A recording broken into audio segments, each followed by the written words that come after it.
Tanja Hock lebt auf Madagaskar.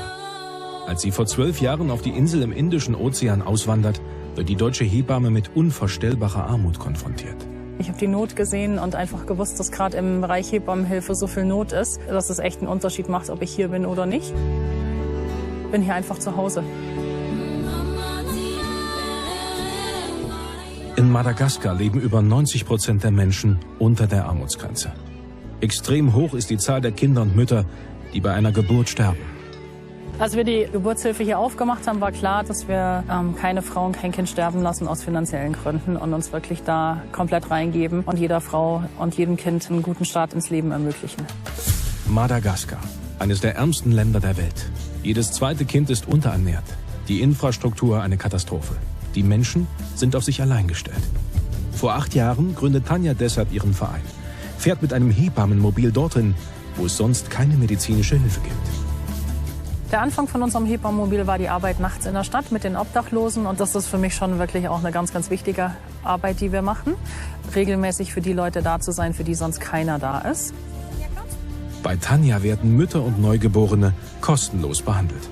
Sie schenkt den Menschen, die sonst nichts haben, eine Chance auf Zukunft. Ja, das ist unser Frühchen, Fitahina.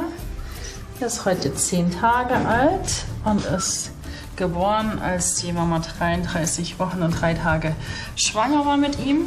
Die Mama lag vorher 1 Woche bei uns mit Blasensprung und wir haben versucht, das Baby noch so lange wie möglich drin zu halten und die Lungenreife zu machen.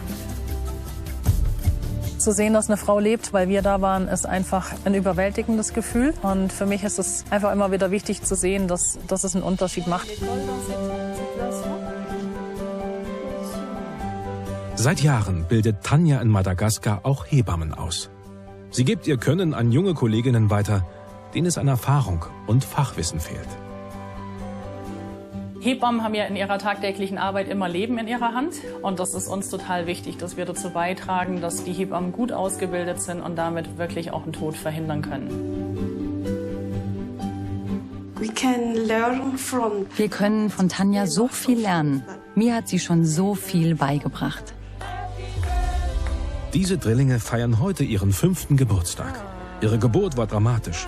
Damals war lange nicht klar, ob die Babys überleben werden. Tanja ist seit dem ersten Tag für die Frühchen da, versorgt sie mit Essen und Kleidung.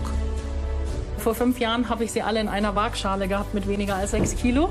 Und es ist einfach eine Freude zu sehen, dass sie 5 werden jetzt, dass sie so gesund sind.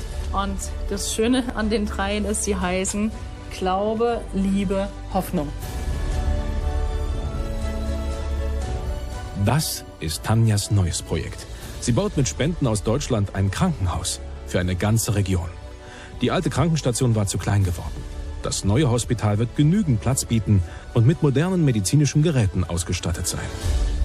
Da hinten entsteht eigentlich gerade ein ganz großes Wunder. Ich wollte schon viele Jahre ein Krankenhaus hier haben, dass wir Geburtshilfe einfach komplett machen können.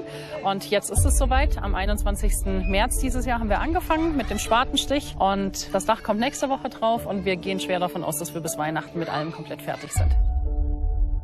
Und heute bin ich einfach sprachlos darüber, dass dieser Traum Wirklichkeit wird und freue mich unendlich.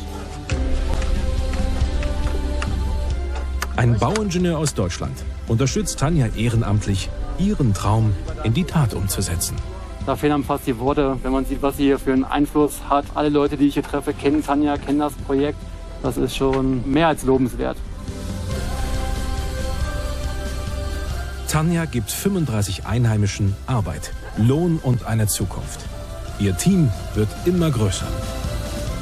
Denn immens ist die Zahl der Frauen und Kinder in Madagaskar, die ihre Hilfe brauchen.